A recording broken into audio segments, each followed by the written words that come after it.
So the first thing I want to cover are major changes from Dragonflight to the War Within. And if some of you played in Season 3, Dragonflight Season 4, you noticed that we were very lava burst, ball spam heavy, or fire if you may. We are going to forget all that. We are now going into lightning, zappy shamans now. Lots of lightning bolt, single target, lots of chain lightning and AoE. Our talent tree also got shuffled around. They removed some talents, they added some talents. Mastery got a big nerf. It went from being our best stat to our worst, and our Maelstrom generation has been heavily reduced. So we get a lot less Maelstrom. But our spenders do more damage, so that's a good thing. Alright, so with that being said, let's dive into the War Within. What's new in the War Within besides our talent trees? Well, we have two new hero talents. We have Farseer and Stormbringer. Elemental utilizes both of them. Farseer is going to be more for solo and solo content and single target oriented. Stormbringer is going to be more for dungeons and Mythic Plus. Stormbringer brings heavy AoE, but a little bit lighter on the target. Farseer has great single target, but it also has respectable AoE, so not to be written off in AoE at all. If you're looking for something chill and not have to monitor any procs or anything like that, Farseer is pretty chill. It's ancestors, a lot of passives in here. You don't have to worry about any new spells really, so that would be the choice for you. Once you start to do dungeons and you're looking to maximize your damage and really do bigger AoE, then you can look into activating Stormbringer for you. Alright, so before I get into the builds that I have for you, I want to cover Consumables. Right now, the new Consumables in the War Within are too expensive. So I recommend using the old ones while leveling up. And don't forget about your self buffs. This talent tree has a lot of buffs that us shaman now have to keep up. So the first buff you should have always is Sky Fury. So hit your Sky Fury. You'll likely always be running Thunderstrike Ward. So you need a shield for this. So make sure you have a shield. Go ahead and buff yourself with Thunderstrike Ward. Now, if you have old weapon oils, mana oils, you can use those. Or I recommend Flame Tongue Weapon. Go ahead and pop that. We also have a talent that our Lightning Shield increases our nature damage by 8%, so make sure you have your Lightning Shield on you. And you're likely running Earth Shield, so make sure you keep your Earth Shield on yourself at all times. Also, if you have the old Intellect Rune, go ahead and pop that. Old Food Buff and an old Verse Files, perfectly fine. After that, you're good to go. Okay, so the first build we're going to talk about is Farseer Lightning build. I highly recommend using this build for leveling and delves. Farseer's very chill, so if you're kind of like, I just want to chill, cruise control, it's full of passive, no new abilities. The only thing this adds is every time you Primordial Wave, you get an Ancestor, and every time you Ancestral Swiftness, you get an Ancestor. So whenever both these are up, you want to use them on cooldown, basically. They end up being like 20 seconds on average because of our Flash of Lightning. Every time we Chain Lightning or Lightning Bolt, it reduces PD by a second. And let me show you what it would look like. So let's say you have like a kill quest, right? The first thing you want to do is identify where your mobs are. So say they're usually scattered out in the real world. What I like to do is I like to drop my Lightning Elemental first and put up a bunch of Flame Shock. So you Lightning Ele, Flame Shock, run to another mob, P-Wave, run to another mob, totem them. And then you want to Ancestral Swiftness Lava Burst. This is going to hit them all and give you haste. They should be grouping up on you by now, and you want to Stormkeeper and double charge on them. Double Stormkeeper charge, and then you can Earthquake, Chain Lightning to finish them off. And if they're low, go ahead and Frost Shock, because you'll have two Ancestors at this time, and every time you Frost Shock, they both Lava Burst the last remaining target, and they'll quickly kill it, because their Lava Burst will crit, and it'll end up finishing off the mob. And I found that to be much faster than, say, hard casting another Chain Lightning or hard casting a Lava Burst or a Lightning. And that's kind of how you pull mobs. And if you want to do one at a time, you can do one at a time as well. And one at a time, you would just P-Wave, Ancestral Swiftness, a Lava Burst, and then you spam Lightning Bolt until you have your Earth Shock, and you don't want to overcap, you Earth Shock into another Lightning Bolt. And you almost never use this Lava Burst unless it's a proc and you have to move, or you want to save it for your next P-Wave. So again, just Earth Shock, Lightning Bolt spam, and once you have your P-Wave, it lines up beautifully with your with your Ancestral Swiftness. So you would P-Wave, Ancestral Swiftness, Lava Burst again, spam your Lightning Bolt, don't overcap.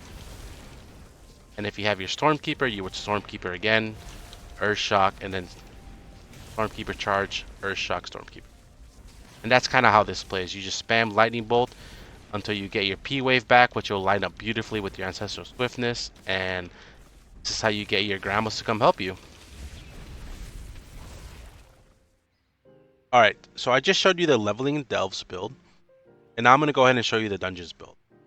However, if you really like Farseer and liked the Leveling and Delves build, you can still use that for Dungeons. You're not going to lose a significant amount of damage. It'll be perfectly fine.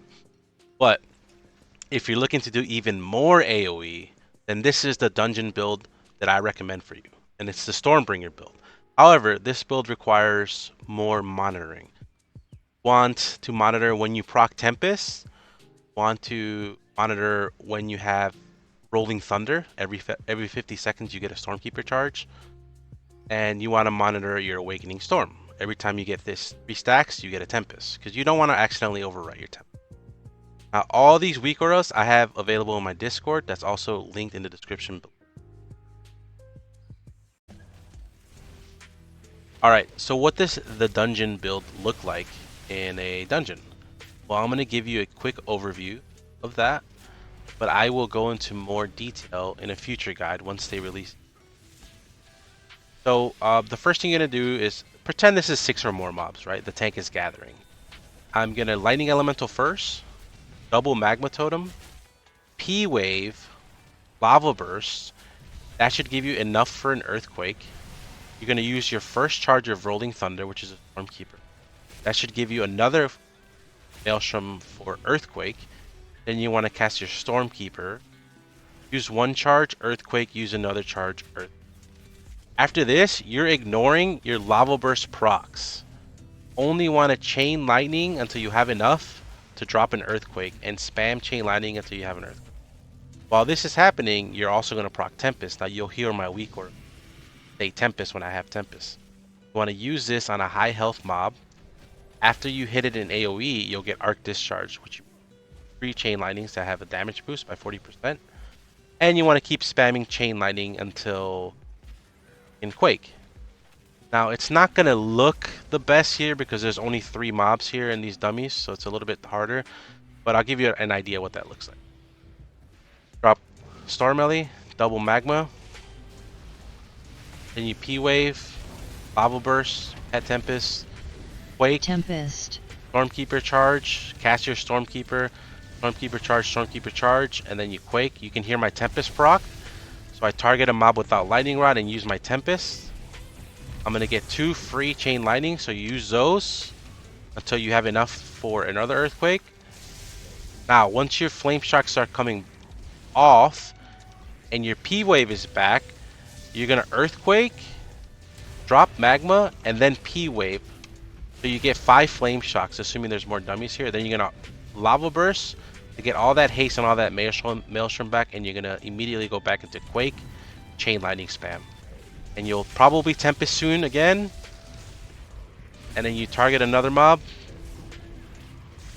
As soon as you get this Tempest. There it is. And then Tempest, double Chain Lightning. And the Storm Melee you'll save for future packs, because it's very unlikely that you use Storm Melee twice in the same pack. Alright, so the third and final build that we're going to cover is the Raid Single Target build. Now this uses Lightning Farseer. These are the talents here. On the left side, you'll of course change talents that suit your needs for the current situation or current boss. And our single target rotation is a lot of Lightning Bolt. So get used to it. We went from a lot of meatballs to a lot of lightning bolts. And what that looks like is, say this is the boss. You're going to want to open with, pre-open with Lightning Elemental into Bloodlust, Potion, P-Wave. You always want to use your Ancestral Swiftness with your Lava Burst. And it ends up lining up very nicely. Even if you have an instant Lava Burst proc, use it on the Ancestral Swiftness just to get that Grandma Ancestor down so she can start doing damage. And let me go ahead and show you what this looks like. So go ahead and Lightning Alley, plus Heat Wave, Swiftness, spam your Lightning Bolts, Pet Tempest. As soon as I have enough for Stormkeeper, I'm going to go ahead and use it. Earth Shock, spam your charges, Lightning Bolt spam. You don't even want to use, see this is, see P Wave is back, so you want a P Wave, Swiftness, Lava Burst, Earth Shock so you don't overcap. Earth Shock so you don't overcap. And look how fast I'm casting Lightning Bolt. This is why it's better not to use your Lava Burst. It CDRs all your abilities. Now I'm going to get another P Wave back, which you send with Ancestral Swiftness. Followed by Earth Shock so you don't overcap. Stormkeeper comes back. Earth Shock, just send both your charges. Should be good. Then your Storm Melee is going to come back again, and you just rinse, repeat. Make sure you Tempest after your Storm Elemental has its buff right here. You can see this is the Tempest icon. And then you spam. If your Flame Shock falls off, that's fine. P-Wave is back. Do not refresh Flame Shock with your Flame Shock. Use it with your P-Wave. And then you just spam Lightning Bolt. Ignore this Lava Burst proc. About to cap. Earth Shock so I don't cap. Here's my P-Wave Ancestral Swiftness combo. Here's my Stormkeeper. Stormkeeper, you Earth Shock, Stormkeeper, Earth Shock, Stormkeeper.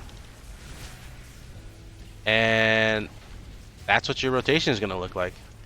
Very simple, a little bit boring, but it's going to be very effective. Look at some of the overall. Grandma is likely going to be on top. There she is. Not even including the Elemental Blast that they do when they spawn, because it doesn't work on these dummies for some reason. But pretty cool. So what stats do we want? We're going to prio haste, and then crit, and then verse, and then mastery. So mastery went from being our best to being our worst. Haste is our best, crit is our second best, verse is our third best, and then mastery is our worst. Those are the stats that you want to prio. Okay, so that concludes the Elemental Shaman Quick Survival Guide. If you have any questions, let me know in the comments below or hit me up on Discord. Don't forget to like this video and subscribe if you want to see more. I'll be releasing more in-depth guides in terms of rating and Mythic Plus once those get actually released. So thank you guys for watching.